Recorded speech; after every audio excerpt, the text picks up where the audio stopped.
हाँ जी बच्चों, welcome back.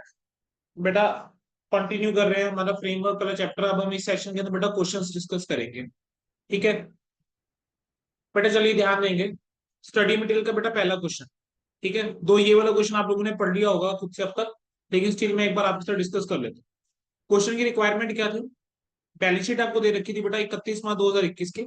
उसने कहा था आपको प्रॉफिट एंड लॉस अकाउंट बनाना है और बैलेंस शीट बनाना है ट्रेडर की। दोनों केसेस के अंदर अगर गोइंग कंसर्न assumption है, अगर गोइंग कंसर्न assumption नहीं है तो चलिए एक काम करते हैं। सबसे पहले स्टार्ट करते हैं अगर गोइंग कंसर्न assumption है। अब बेटा क्वेश्चन है तो उसने specifically profit and loss accounts बोल दिए। तो हम भी क्या करेंगे, बेसिक जो ट्रेडिंग वाली आइटम्स भी होती है ना उसको प्रॉफिट एंड लॉस में ले लेते हैं। बट अगर आप चाहो तो ट्रेडिंग वाला अलग, प्रॉफिट एंड लॉस वाला अलग बना सकते हो, गलत नहीं होगा। ठीक है, चलो यहाँ पर अगर मैं प्रॉफिट एंड लॉस अकाउंट बनाकर चलूं, अगर गोइंग कंसर्न assumption है, होगा क्या? आपको जो दे रखा है क्वेश्चन में कह रहा है कि जो तो ट्रेडर की परचेज है, आपको डाटा कब तक गिवन है? 31 मार्च 2021 का। ठीक है, और मुझे अब जो बनानी है बैलेंस शीट, वो कौन सी डेट की बनानी है? 31 मार्च 2022 की। ठीक है, तो 31 मार्च 2022 के लिए मुझे काम करके चलना है। सबसे पहले ओपनिंग स्टॉक की बात करके चलो, तो ओपनिंग स्टॉक मेरा 30,000 है। यस और नो? Opening stock 30,000। ठीक है, चलो यहां पर आ जाएगा टू ओपनिंग स्टॉक। कितने का ओपनिंग स्टॉक आ जाएगा बेटा? 30,000 रुपए का ओपनिंग स्टॉक आ जाएगा। आपने ड्यूरिंग द ईयर सामान परचेज करा, तो जो परचेज करी आपकी वो आ जाएगी बेटा कितने की? 4 लाख रुपए की। आपने जो सेल्स करी बेटा वो आ जाएगी कितने की? 4.5 लाख रुपए की। क्या आ जाएगी बेटा? सेल्स आ जाएगी, राइट? ये वाली ट्रांजेक्शन रिकॉर्ड कर दी। आपको एक्सपेंसेस दे रखे हैं। अब एक्सपेंसेस की अगर मैं बात करके चलूं तो एक्सपेंसेस के अंदर कह रहे हैं कि उसके अंदर इंटरेस्ट है on 10% loan, 3500 for the year. ठीक है, और वैसे एक्सपेंस आपके कितने हैं? 4900। तो मैं एक काम कर सकता हूँ, इंटरेस्ट को चाहूँ तो चलो अलग भी कर सकता हूँ, बट अगर एक साल दिख रहा है चलो एक साल लिख दो, कोई फर्क नहीं है। तो ये एक्सपेंसेस आ गए कितने के? टोटल 14,900 रुपए के मेरे एक्सपेंसेस है, मैंने एक्सपेंसेस लिख दिए। ठीक है जी। यहाँ पर आ जाते हैं, क्लोजिंग स्टॉक कितने का है? क्लोजिंग स्टॉक के बारे में कुछ बोल रहा है। कह रहे कॉस्ट और एनआरवी जो है वो 32,000 और 40,000 है रिस्पेक्टिवली। बेटा अगर गोइंग कंसर्न केस है, तब भी उस केस के अंदर कितने आने वाले हैं? लोअर ऑफ बोथ 32,000 आने वाला है। तो 32,000 में लेकर चलूंगा अगर गोइंग कंसर्न वाला केस है। ठीक है, मैंने आपको क्या बोला है कि यहाँ पर हम पूरा का पूरा क्या बना के चल रहे हैं? P&L बनाकर चल रहे हैं। ठीक है, अब मैं क्या लेकर चलूंगा? बाकी एक्सपेंसेस लेकर चलूंगा। उसमें बोला deferred cost is amortise equally over 4 years. अब डेफर्ड कॉस्ट है 10,000 रुपए की, अगर 4 साल में अमोर्टाइज करके चल रहे हो तो मेरी कितनी डेफर्ड कॉस्ट है जो इस साल आ जाएगी? क्या 2500 की डेफर्ड कॉस्ट है बेटा जो मेरी इस साल आ जाएगी? बोलो ये क्लियर हुआ कि मेरी 2500 की डेफर्ड कॉस्ट आ जाएगी? यहां तक क्लियर? करेंट ट्रेड रिसीवेबल जो है वो 25,000 के हैं, जिसमें से 2,000 डाउटफुल है। ठीक है, 2,000 की जो डाउटफुल है उनके लिए क्या प्रोविजन क्रिएट कर दूं? तो प्रोविजन फॉर डाउटफुल डेट्स 2,000 की मैं प्रोविजन क्रिएट कर दूंगा। और कह रहे हैं जो 4,000 की है वो डिपेंड करेगी किसके ऊपर? अगर सक्सेसफुल री इंस्टॉलेशन हो जाती है प्रोडक्ट की। तो अगर गोइंग कंसर्न है तो मैं मान के चल लेता हूँ कि यार हो ही जाएगी, है ना, री इंस्टॉलेशन तो हो ही जाएगी। तो मैं उसके लिए प्रोविजन क्रिएट नहीं करूंगा। क्लोजिंग ट्रेड पेबल 12,000 का है, और हमें लग रहा है कि ये 5% कम में सेटल होगा। तो मैं क्या करूंगा, क्या इसके लिए करूंगा कुछ P&L के अंदर लेकर जाऊंगा? ये जो डिस्काउंटेड नहीं सर नहीं लेकर जाएंगे, प्रूडेंस प्रिंसिपल। ठीक है, एंटीसिपेटेड लॉसेस को तो रेकॉग्नाइज करते हैं, गेन्स को हम रेकॉग्नाइज करके नहीं चलते हैं। तो इसको मैं कुछ नहीं करूंगा। कैश बैलेंस गिवन है, इसको छोड़ दो। अर्ली प्रीपेमेंट लोन की 2500 रुपए। ठीक है, तो अर्ली प्रीपेमेंट की भी यहाँ पर बात नहीं होगी। अगर मेरा गोइंग कंसर्न है तो मैं अर्ली प्रीपेमेंट के लिए क्यों जाऊंगा? ऑब्वियस सी बात है, मैं अर्ली प्रीपेमेंट के लिए कहीं ना कहीं नहीं जाऊंगा। ठीक है, तो आपकी ये सारी आइटम्स जो है वो आ जाएंगी। क्या और कुछ रह गया? चलो देख लेते हैं। सर प्रॉपर्टी प्लांट इक्विपमेंट जो है 65,000 की है। उसमें क्या 5 ईयर्स की एस्टिमेटेड लाइफ है, तो डेप्रिसिएशन आ जाएगी कितने की? 13,000 रुपए की। 65,000 माइनस 0/5। तो बेटा जो मेरे पास बचेगा वो क्या है? मेरा नेट प्रॉफिट है। तो जब मेरा गोइंग कंसर्न है तो मेरा कुछ इस तरीके से दिखेगा प्रॉफिट एंड लॉस। जब क्या है बेटा? गोइंग कंसर्न है। बोलो इसके अंदर कोई डाउट है किसी बच्चे को? क्या यहाँ पर कोई डाउट है किसी बच्चे को बेटा गोइंग कंसर्न वाले में? No sir. हाँ जी, दीक्षा, हर्ष, आयुष, मनदीप, बेटा कोई डाउट यहाँ तक?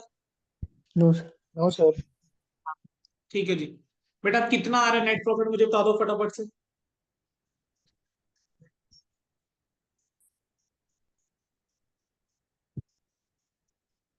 कितना अमाउंट आ रहा है बच्चे?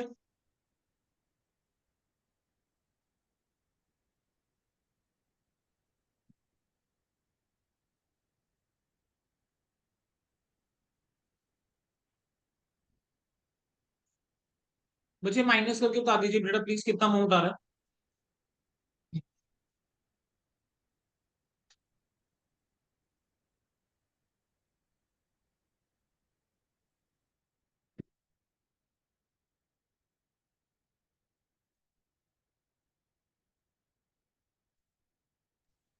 19,600। 19,600। 19,600 बता रहे हैं जी। ठीक है बेटा, अब आ जाओ बैलेंस शीट के ऊपर। बैलेंस शीट में क्या होगा, कैपिटल गिवन है, कैपिटल एज इट इज लिखूं 60,000 रुपए की। आपको प्रॉफिट एंड लॉस का बैलेंस गिवन है 25,000 रुपए का। 25,000 के अंदर इस साल वाला प्रॉफिट ऐड कर दूं 19,600, तो मेरा प्रॉफिट कितना हो जाएगा 44,600। 10% लोन है, 10% लोन कितने का गिवन है बेटा 35,000। तो बेटा ये आ जाएगा 10% लोन कितना 35,000। ट्रेड पेबल्स जो है कितने आ जाएंगे 10,000 as it is. Trade payables आ गए 10,000 के। ठीक है ये अच्छा क्लोजिंग बैलेंस ट्रेड पेबल्स का ये था 12,000, तो ट्रेड पेबल्स आ गए 12,000 के। एसेट साइड की बात करके चलो, प्रॉपर्टी प्लांट इक्विपमेंट 65,000, लेकिन इसमें से डेप्रिसिएशन माइनस करके दिखाऊंगा 13,000, तो कितना आ जाएगा 52,000 आ जाएगा। सर स्टॉक जो है वो 30,000 का ओपनिंग था, क्लोजिंग स्टॉक कितने का आएगा सर, क्लोजिंग स्टॉक आ जाएगा 32,000 का, कॉस्ट और NRV which ever is lower. Sir trade receivable 20,000 के, लेकिन 2,000 की सर प्रोविजन जो है आपने क्रिएट करी, तो ट्रेड रिसीवेबल कितने के आने चाहिए 18 के। ऐसी गलती मत कर देना, पूरा ध्यान से देख लेना। 31 मार्च 2022 के बेटा गिवन है, तो यहाँ पर 25 लेना है, 25 में से 2 माइनस करोगे 23,000। बेटा ये कॉमन मिस्टेक है जो बच्चा पेपर में करके आ जाता है। ठीक है तो यहाँ कितना आएगा 23,000 आएगा। ठीक है फिर उसके बाद आपका क्या है, डेफर्ड कॉस्ट है। डेफर्ड कॉस्ट कितनी थी 10,000 की डेफर्ड कॉस्ट है, तुमने 2500 तो राइट ऑफ कर दी, तो जो 2500 राइट ऑफ करने के बाद बचेगी तुम्हारी 7500 आ जाएगी। लास्ट में बचा बैंक, और बैंक का बैलेंस उसने दिया हुआ है, कैश बैलेंस उसने दे रखा है 37,100 है, तो ये आ जाएगा आपका 37,100 आ जाएगा। ठीक है टोटल करोगे बेटा बैलेंस शीट मैच हो जाएगी। मुझे कहोगे गोइंग कंसर्न सबको क्लियर है, क्या गोइंग कंसर्न सबको क्लियर हो गया। Yes sir. अच्छा अगर अब ये नॉट अ गोइंग कंसर्न होता तब कहां कहां पे चेंज आता ध्यान देंगे। अगर ये नॉट अ गोइंग कंसर्न होता बेटा सेल्स आपकी सेम रहती। ठीक है जब गोइंग कंसर्न नहीं है तब आप क्या करके चलते हो, एसेट्स को लेकर चलते हो रिलाइजेबल वैल्यू के ऊपर। ठीक है यार कितना उसका मिल जाएगा। सिमिलरली लाइबिलिटीज को पे ऑफ कितना, लाइबिलिटीज को सेटल करने के लिए कितना पे ऑफ करना पड़ेगा वो वैल्यू हम लेकर चलते हैं। ठीक है तो सेल्स कितनी आ गई सर, सेल्स आ जाएगी 4.5 लाख रुपए। अब क्लोजिंग स्टॉक कितना आएगा। ठीक है क्लोजिंग स्टॉक अब यहाँ पर बेटा 32 और 40। सर कॉस्ट 32 है, लेकिन क्लोजिंग स्टॉक को बेच के मिलेगा कितना 40,000, तो यहाँ पर 32 नहीं लूंगा मैं। जब नॉट अ गोइंग कंसर्न है तो मैं यहाँ पे 40,000 लूंगा। ओपनिंग स्टॉक यही रहेगा, परचेज यही रहेगा, एक्सपेंसिस के अंदर कोई फर्क नहीं पड़ेगा, ये सेम रहेगा। डेफर्ड कॉस्ट, सर अब जब मैं गोइंग कंसर्न रहने ही नहीं वाला, तो मैं पूरा का पूरा कॉस्ट जो है अभी के अभी क्या करूंगा डेफर कर दूंगा। ठीक है पूरा ट्रांसफर कर देंगे। आपका जो पॉइंट था ये डाउटफुल डेट्स वाला, 2,000 तो डाउटफुल रहने ही वाले हैं, लेकिन ये जो 4,000 है ये भी किसके अंदर चल जाएंगे डाउटफुल के अंदर चले जाएंगे, तो मेरा प्रोविजन फॉर डाउटफुल डेट कितना आ जाएगा 6,000 आ जाएगा। डेप्रिसिएशन की मैं बात करके चलूं तो प्रॉपर्टी प्लांट इक्विपमेंट 65,000 का बैलेंस है, लेकिन उसने दी हुई है कि एनआरवी जो है 31 मार्च 22 को 60 की है, तो मेरी किताबों के अंदर 60,000 पे ऐसा दिखना चाहिए। तो 65 माइनस 60 है 5,000, तो डेप्रिसिएशन जो चार्ज करके चलेंगे दैट विल बी 5,000। ठीक है उसके अलावा कौन से पॉइंट हैं जो हमने इग्नोर करके चले थे पिछली बार, हमने ये इग्नोर करके चला था कि जो आपको गिवन था क्लोजिंग ट्रेड पेबल्स जो है 12,000 वाला which is likely to be settled at 5% discount, तो इस बार मैं 5% डिस्काउंट जो है वो रिसीव कर लूंगा। बेसिकली मैं यहाँ पे ट्रेड पेबल्स जो है उसको क्रेडिट कर दूंगा कि इतना मेरे को डिस्काउंट मिल जाएगा, इतना मुझे कम देना पड़ेगा ट्रेड पेबल्स को। 12,000 का 5% यानी 600 रुपए मेरा ये भी आ जाएगा। देन आप जो है अर्ली प्रीपेमेंट करोगे लोन की, तो जो अर्ली प्रीपेमेंट करोगे लोन की वो भी मेरा यहाँ पर आ जाएगा 2,500। ये जो पेनल्टी है वो मेरी आ जाएगी, तो जो आपका डिफरेंस आएगा बेटा that will be your profit. बोलो समझ में आया क्या करना है, क्लियर है। Yes sir. बैलेंस शीट के अंदर क्या चेंज आएगा सर, कैपिटल के अंदर सेम, प्रॉफिट एंड लॉस के अंदर यहाँ पर जो रिवाइज वाला प्रॉफिट होगा वो आ जाएगा। मैं बता देता हूँ कितना आएगा 22,200 आना चाहिए। ठीक है तो ये चेंज हो जाएगा, फिगर ये आ जाएगा 47,200। 10% लोन जो है आपका, अब ये तो रहेगा 35,000, लेकिन ये जो पेनल्टी आपको देनी पड़ेगी अर्ली प्री पेमेंट के लिए, वो पेनल्टी भी लोन अमाउंट के अंदर ऐड कर दूंगा मैं, तो ये हो जाएगा आपका 37,500। ट्रेड पेबल्स आपका आ जाएगा 11,400 पे after discount. Property plant equipment के अंदर डेप्रिसिएशन यहाँ 5 की चार्ज करोगे तो ये 60,000 आ जाएगा। स्टॉक आपका 32 की जगह किस पे दिखेगा, 40 पे दिखेगा। ट्रेड रिसीवेबल आपका 25 में से 6 की प्रोविजन माइनस करोगे तो 19 पे दिखेगा। डेफर्ड कॉस्ट आपका खत्म हो जाएगा, ठीक है। और ये आपका 37,100 रहेगा। बेटा टोटल करोगे आपकी बैलेंस शीट जो है वो मैच कर जाएगी। मुझे बस इतना बता दो बेटा, क्या जब गोइंग कंसर्न नहीं है तब क्या करना है, वो क्लियर हो गया सभी को?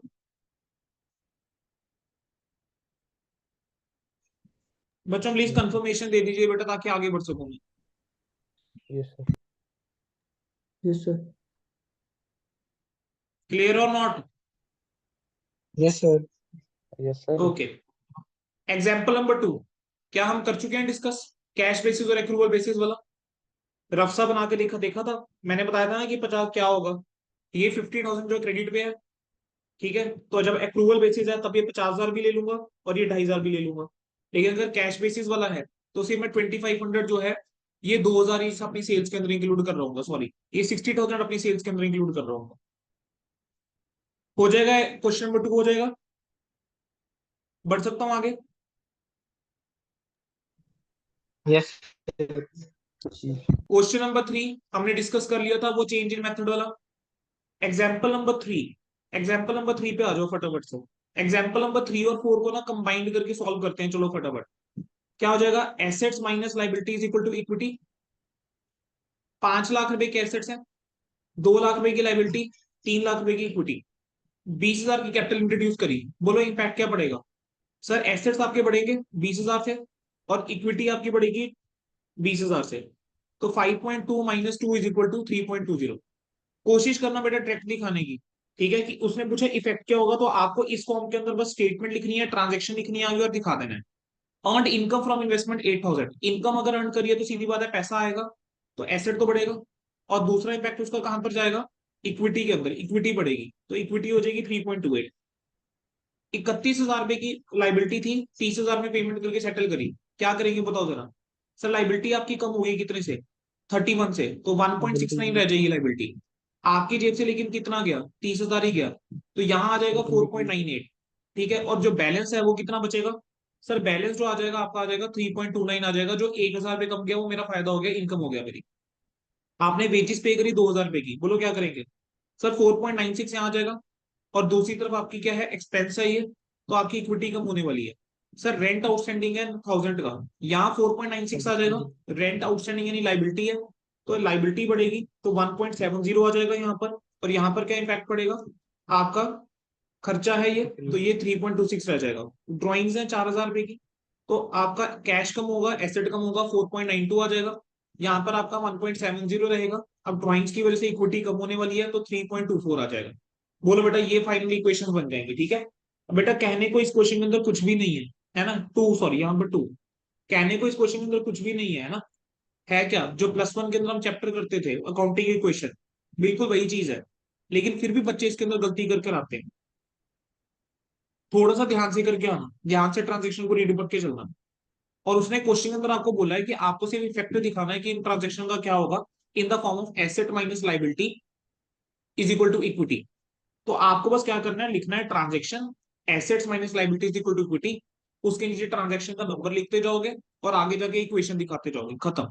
बस इस मैनर में बेटा आपने क्या करके आना है, ये क्वेश्चन जो है करके आना है।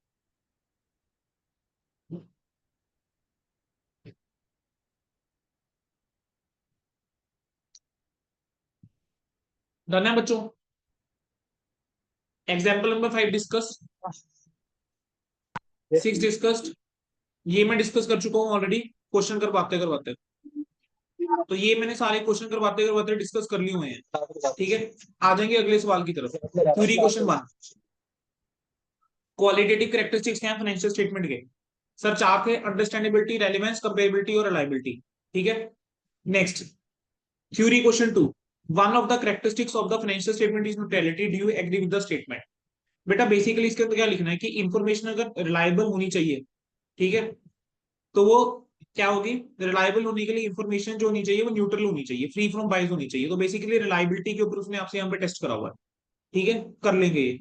आज जरा मुझे ये वाला क्वेश्चन करके दिखाओ, क्वेश्चन नंबर 14। बेटा इस टाइप का क्वेश्चन है जो पेपर में आपसे पूछ लेता है। क्या करा है मोहन ने, क्या करा है बिजनेस स्टार्ट करा 12 लाख रुपए में, represented by the 60,000 units of 20 each. कह रहा है फाइनेंशियल ईयर एंडिंग 31 मार्च 2022 उसने पूरा का पूरा स्टॉक बेच दिया 30 रुपए में। Now in order to maintain the capital intact calculate the maximum amount which can be withdrawn by the Mohan, कि कितना अमाउंट मैक्सिमम है जो मोहन विड्रॉ करके चल सकता है, आपको वो अमाउंट निकाल के दिखाना है। ठीक है, कि कितना अमाउंट है जो विड्रॉ करा जा सकता है। चलो, हिस्टोरिकल कॉस्ट है। हिस्टोरिकल कॉस्ट के अंदर मुझे इतना पता है कि मेरे को यहाँ पर क्या चाहिए। अगर मैं यहाँ पे क्लोजिंग इक्विटी की बात करके चलूं तो मेरी क्लोजिंग इक्विटी कितनी होगी सर? अगर मैं क्लोजिंग इक्विटी की बात करके चलूं तो क्लोजिंग इक्विटी कितनी, बोलो जी। 60,000 उसने पूरा का पूरा स्टॉक बेच दिया, तो क्लोजिंग इक्विटी तो आपका क्या है, 60,000 यूनिट उसने बेचे हैं और 30 रुपए के हिसाब से बेचे हैं, तो 18 लाख रुपए जो है ये कैश है आपका क्लोजिंग इक्विटी। अगर मैं ओपनिंग इक्विटी की बात करके चलूं तो ओपनिंग इक्विटी आपकी क्या है सर? ओपनिंग इक्विटी 60,000 यूनिट्स है, लेकिन 20 रुपीज के हिसाब से तो 12 लाख आ जाता है, यानी 12 लाख। रिप्रेजेंटेड बाय स्टॉक है। अगर मुझे 60,000 यूनिट खरीदने हैं 20 रुपए के हिसाब से, तो मेरे पास 12 लाख रुपए होना चाहिए, है ना? तो कितना ड्रॉइंग्स है जो मैं कर सकता हूँ? तो परमिसिबल ड्रॉइंग्स कितनी आ जाएंगी, बस इतना बताओ। कितनी ड्रॉइंग्स है जो मैं कर सकता हूँ? क्या मैं 6 लाख रुपए ड्रॉ कर सकता हूँ? क्लियर है? Done. Yes sir. Yes sir. बस इतना करना था इसमें। चलो, अगला question. Again asset minus liabilities equal to equity वाली फॉर्म के अंदर है। ठीक है, ये वाला क्वेश्चन मैं क्लास में कवर करा हुआ है, तो इसको खुद करके चलना। मैं ये वाला क्वेश्चन नहीं उठाऊंगा। अगला क्वेश्चन देखो जरा, प्रैक्टिकल क्वेश्चन 3। क्या सिमिलर टाइप का क्वेश्चन है बेटा जो ऊपर करके आए हैं, बस वैल्यूज डिफरेंट है? Yes sir. राइट, सी वैल्यूज ही डिफरेंट है, अदरवाइज सिमिलर टाइप का बिल्कुल क्वेश्चन करके आए हैं हम अभी। बस यहाँ पर क्या हुआ, उसने प्रॉफिट एंड लॉस अकाउंट पूछा है अगर कोई कंजम्पशन नहीं है। अगला क्वेश्चन, आरटीपी नवंबर 2020, कहेंगे with regard to the financial statement. अच्छा, मैं पिछले क्वेश्चन का आंसर आपके पास है ही है क्योंकि आपकी बुक का है, तो वहां से देखना। इसके रिलेटेड और कोई ऐसा क्वेश्चन आएगा वो हम क्लास में भी सॉल्व कर लेंगे। कहेंगे with regard to financial statement आपको 4 यूजर्स के नाम बताने हैं। अच्छा, कौन कौन से चार, कोई 4 यूजर्स के नाम बता दो। अरे sir, investor, employees, lender, supplier, creditor, government, public, customers. ठीक है, qualitative characteristics, understandability, relevance, comparability, reliability. Elements, asset, liability, equity, income and expense. Next, RTP May 2021 के अंदर बेटा एक सवाल आया। देखो क्या पूछा क्वेश्चन के अंदर। कहता है कि अमन ने स्टार्ट करा बिजनेस 24 लाख रुपए के साथ, represented by 1,20,000 units of 20 each. उसने पूरा का पूरा स्टॉक जो है वो बेच दिया 30 रुपए के हिसाब से। ठीक है, कहेंगे to in order to maintain the capital intact calculate करो कितना मैक्सिमम अमाउंट है वो विड्रॉ कर सकता है। अरे बच्चे मुझे सोच के बताओ, क्या इन्होंने कहीं ना कहीं सेम क्वेश्चन ही डाल नहीं दिया? Yes sir. भाई 60,000 वाले को घुमाई जा रहे हैं। 60,000 की जगह क्या कर दिया इस बार, 1,20,000 कर दिया, वैल्यू डबल कर दी, क्वेश्चन सेम पूछा हुआ है। सर 24 लाख रुपए स्टार्टिंग में है, तुम बेचोगे 36 लाख में, तो 36 - 24, 12 लाख रुपए क्या है तुम ड्रॉइंग कर सकते हो। 12 लाख। हो गया। आरटीपी नवंबर 2021 पास पेपर का क्वेश्चन है, what do you mean by measurement, what are the basis of measurement. बोलो मेजरमेंट क्या था? डिटरमिन करना मनी वैल्यू जिसके ऊपर आप एलिमेंट को रिकॉग्नाइज कर सकते हो, है ना? फाइनेंशियल स्टेटमेंट्स के अंदर नहीं, बैलेंस शीट के अंदर, पीएनएल के अंदर। और बेसिस ऑफ मेजरमेंट क्या थे? 4 बेसिस थे, historical cost, current cost, realisable और सेटलमेंट वैल्यू और प्रेजेंट वैल्यू। ठीक है, आरटीपी मई 22, नवंबर 22 और पास पेपर मई 19। जरा क्वेश्चन को पढ़ के देखो, क्या सिमिलर टाइप का क्वेश्चन है? क्या पूछा है? अगर गोइंग कंसर्न नहीं है तो पीएनएल और बैलेंस शीट बना के दिखाओ। चलो फटाफट से करेंगे क्वेश्चन। चलो, प्रॉफिट एंड लॉस बनाते हैं सबसे पहले। सर मेरे को ओपनिंग स्टॉक कितना गिवन है? 1.5 लाख रुपए का ओपनिंग स्टॉक है, तो ये आ जाएगा बेटा ओपनिंग स्टॉक कितने का, 1.5 लाख रुपए का। ठीक है, क्लियर है? परचेज कितनी गिवन है? 22.5 की, तो 22.5 लाख की बेटा परचेज आ जाएगी। सेल्स गिवन है 27.5 की, ये आ जाएगी 27.5 की सेल्स। सर मुझे कॉस्ट गिवन है स्टॉक की और एनआरवी गिवन है 2 और 2.5 lakh. Sir which ever is lower होता है यूजुअली, लेकिन यहाँ पर एनआरवी ज्यादा है और गोइंग कंसर्न नहीं है, तो मैं 2.5 लाख लेकर चलो। ठीक है, मुझे क्वेश्चन के अंदर फिर और क्या गिवन है?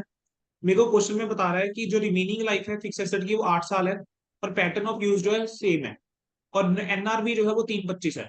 तो मेरे को 360 और 325 का डिफरेंस लेकर चलना है, तो मैं डेप्रिसिएशन जो लेकर चलूंगा वो 35,000 की लेकर चलूंगा। ठीक है, एक्सपेंसेस कह रहे हैं 78,000 के हैं, चलो ये एक्सपेंसेस आ जाएंगे 78,000 के, डन। डेफर्ड एक्सपेंसेस जो है अमोर्टाइज हो रहे हैं इक्वली ओवर 5 ईयर्स, मैं उसको 5 ईयर्स में इक्वली अमोर्टाइज ना करके पूरा का पूरा इसी साल इक्विटाइज कर दूंगा, क्योंकि गोइंग कंसर्न नहीं है। ट्रेड रिसीवेबल के अंदर कह रहे हैं 1.5 लाख के हैं क्लोजिंग वाले, लेकिन इसमें से 5,000 डाउटफुल है, और 25,000 की कलेक्शन डिपेंड करेगी रीइंस्टॉलेशन के ऊपर। तो मैं 30,000 की प्रोविजन जो है वो क्रिएट करके चलूंगा। क्लोजिंग ट्रेड पेबल्स 75,000 के हैं, लाइकली है कि सेटल होंगे 10% डिस्काउंट के ऊपर। तो ये जो 7,500 मुझे कम देना पड़ेगा, मैं इसको अपनी क्रेडिट में ले जाऊंगा P&L के। कैश बैलेंस 4,22 का गिवन है, और अर्ली पेमेंट करता हूं अगर, तो वहां पे को पेनल्टी पड़ेगी 25 की, तो 25 की ये पेनल्टी आ गई। ठीक है, अब क्या करना है, बस प्रॉफिट निकालना है। बताओ तेरा बेटा प्रॉफिट कितना आ रहा है सॉल्व करके, चलो डिफरेंस लेके बताओ मुझे प्रॉफिट कितना आ रहा है।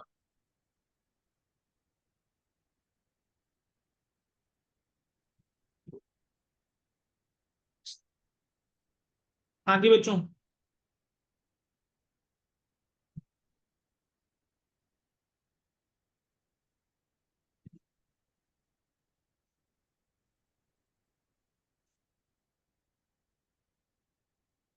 बच्चे बताएंगे डिफरेंस लेके प्रॉफिट कितना आ रहा है जल्दी।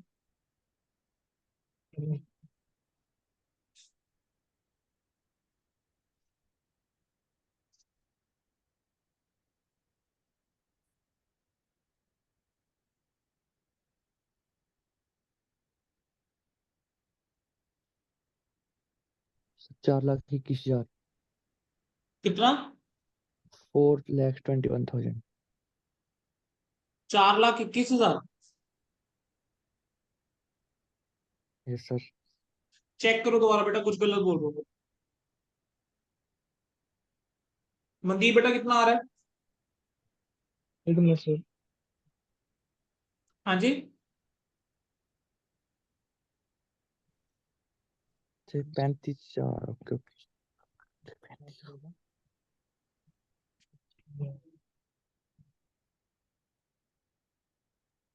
389,500 कितना है?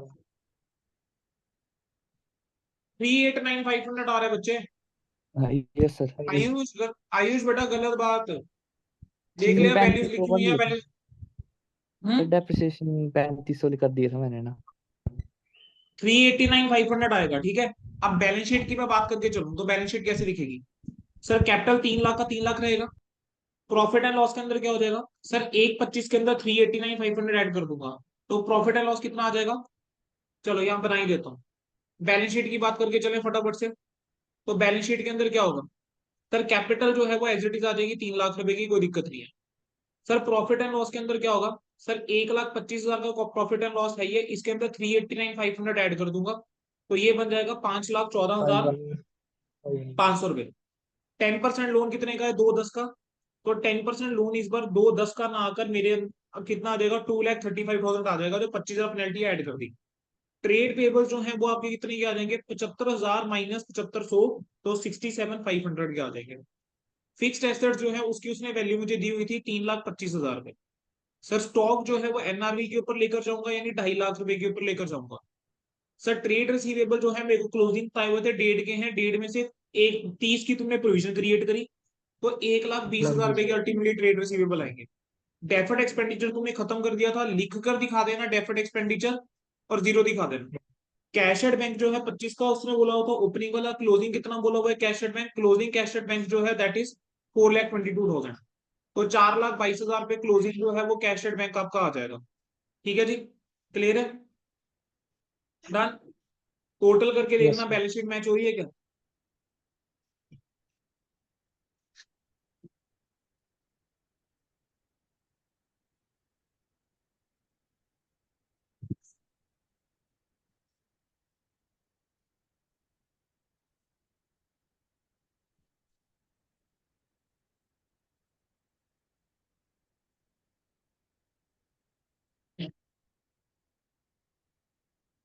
Yes sir. डन है। अगला क्वेश्चन देखो बेटा, देखो मई 18 के अंदर उसने पूछ डाला, कह रहे what are the elements of the financial statement. और पता है ज्यादातर बच्चे के आंसर करा रहे, कंपोनेंट्स लिख कर आ रहे, तो फर्क सिर्फ एक वर्ड का है कंपोनेंट्स और एलिमेंट्स में। लेकिन कई बार वो एग्जामिनेशन एनवायरनमेंट में बच्चा गलत दिखाता है। अगला क्वेश्चन, क्वालिटेटिव कैरेक्टरिस्टिक्स पढ़ चुके हैं। अगला क्वेश्चन देखो, पास पेपर नवंबर 20। क्या सिमिलर टाइप का क्वेश्चन है? मैं कह रहा हूँ उनका कोई नया क्वेश्चन है ही नहीं, एक ही वैल्यू को बस वैल्यू चेंज करके एक ही क्वेश्चन को बार बार पूछ ही जाते हैं। तो बेटा ये ना फ्री के नंबर है एक्चुअल में तुम्हारे, ये एक्चुअल में तुम्हारे फ्री के नंबर है। ठीक है, अगला क्वेश्चन देखो, बस 60,000 की जगह कितनी यूनिट्स कर दी हैं? 60,000 की जगह कितनी यूनिट्स कर दी हैं? 70,000। 70,000। क्वेश्चन नंबर 24 में फर्क है कोई?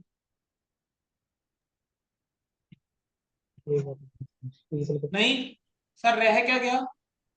क्वेश्चन नंबर 25 और 26। एक काम करो, पहले सारे बच्चे 26 सॉल्व करो, फिर 25 को सॉल्व। पर 25वां क्वेश्चन बेटा मैंने सिमिलर टू 25th क्वेश्चन मैंने आप लोगों को टेस्ट में दिया था। सिमिलर टू क्वेश्चन नंबर 25 मैंने आप लोगों को टेस्ट में दिया था, रहता शायद 25th क्वेश्चन था जो मैंने आपको टेस्ट में दिया था। ठीक है, तो यहाँ पे टेस्ट वाला क्वेश्चन भी डिस्कस हो जाएगा।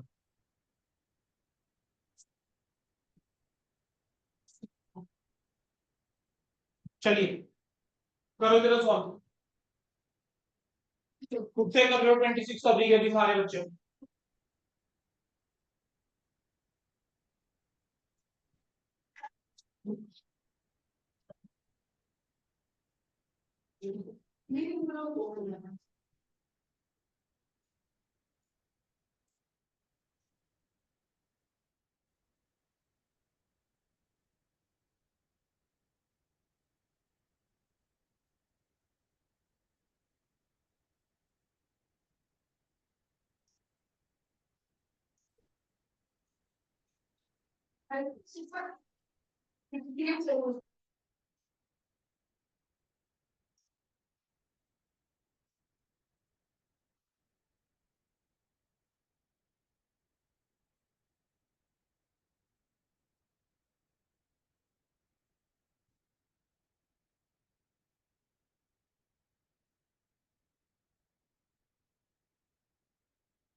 हाँ जी बच्चों, क्वेश्चन नंबर 26 करा।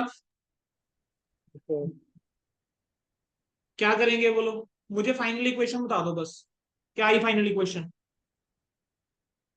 चलो, 6 लाख, 4 नो लाख और sir. 10 lakh, equity liability and assets. ठीक है, क्या करूंगा? 10 minus 4 is equal to 6। 20% dividend, 10,000 equity shares of 10 each के ऊपर, 1 लाख के ऊपर 20% इज 20,000। तो अगर डिविडेंड रिसीव करा होगा तो 10.2 आ जाएगा, और इधर कितना आ जाएगा 6.2, यहाँ पर 4 रहेगा। 70,000 रुपए का अमाउंट पे करा है to the creditors for settlement of 90,000। क्या करेंगे बच्चे बताओ जरा। 70,000 रुपए का अमाउंट पे करा है सर क्रेडिटर्स को सेटल करने के लिए, 90,000 क्रेडिटर्स को सेटल करने के लिए। क्या करूं, एबिलिटी बनती है सर। नो 70,000 यहाँ कम करूंगा तो 9.50, यहाँ पर कितना आ जाएगा 3.10, और जो बाकी 20,000 है वो फायदा मेरा 6.40। ठीक है। अच्छा यहाँ पर क्या होगा, सैलरी पेंडिंग है 20,000 से, तो 3.30, 6.20, 9.50। ड्रॉइंग्स हैं पर्सनल यूज के लिए, तो 9.30, 6.0 और 3.30 खत्म हो गया क्वेश्चन। Yes sir. चलिए last, a trader commenced business 1,20,000 represented by 6,000 units. Sir अब तक तो हमें ऐसा लग रहा है कि ये क्वेश्चन ना वही है जो हमने पढ़ा हुआ है ना। कह रहे हैं ड्यूरिंग द ईयर उसने गुड्स बेचे हैं 30 रुपए के हिसाब से, एंड उसने विड्रॉ करे हैं 60,000। साल के एंड में जो प्रोडक्ट का प्राइस है वो 25। आपको रिटेन प्रॉफिट निकालना है using the concept of the physical capital maintenance at current cost. और कहने अगर कुछ विड्रॉ ना करा होता तब क्या आपका आंसर डिफरेंट होता। चलो रिटेन प्रॉफिट निकालने की मैं कोशिश करूं। सर अगर मैं बात करके चलूं तो बेसिकली मुझे क्या चाहिए सर, 6,000 यूनिट, ठीक है, इनटू कहना है से 25। क्या मैं ऐसा बोल सकता हूं कि ये जो 1.5 लाख है, this is nothing but my opening equity at closing current cost, कह सकता हूं। और मेरी closing equity at closing current cost कितनी होगी, closing equity at closing current cost कितनी होगी सर। 30,000 में 30 में बेचा है एक यूनिट, 60 6 इंटू 30, 180 में बेचा, 180 में से 60 विड्रॉ कर लिया, तो कैश बचा 120। तो अगर मैं तुमसे पूछूं रिटेन प्रॉफिट कितना, तो तुम मुझे क्या जवाब दोगे, तुम कहोगे ना सर -30,000, नेगेटिव आ रहा है 30,000। Yes sir. नेगेटिव का मतलब क्या है कि हम कैपिटल मेंटेन नहीं कर पाए हैं, नहीं कर पा रहे। हम कैपिटल मेंटेन नहीं कर पाए हैं, यानी मेरे पास इतने पैसे नहीं पड़े कि मैं 6,000 यूनिट जो है वो 25 रुपए के हिसाब से खरीद पाऊं। तो अगर मुझे मेंटेन करना था तो मेरी ड्राइंग्स जो है वो कितनी होनी चाहिए थी, drawing should have been shifted to 30,000। ठीक है। Can also state whether the answer would be different if the trader had not withdrawn any amount. अगर उसने कोई अमाउंट विड्रॉ ना करा होता तब तो बहुत बढ़िया था। क्यों, तब मेरा अगर मैं ओपनिंग की बात करके चलूं, ठीक है, तो मेरा opening equity at closing current cost कितना होता। Opening equity at closing current cost तो 1.5 लाख था। ठीक है। आपने क्या बेचा कितने में, आपने बेचा 180 में, तो you must have cash of 1,80,000। ठीक है। तो आपका क्या आ जाएगा, रिटेन प्रॉफिट जो है कितना हो जाता, 30,000 रुपया अब आपका रिटेन प्रॉफिट आ जाता पॉजिटिव। खत्म हो गया बच्चों, यस सर। बड़ा चैप्टर ओवर हो गया।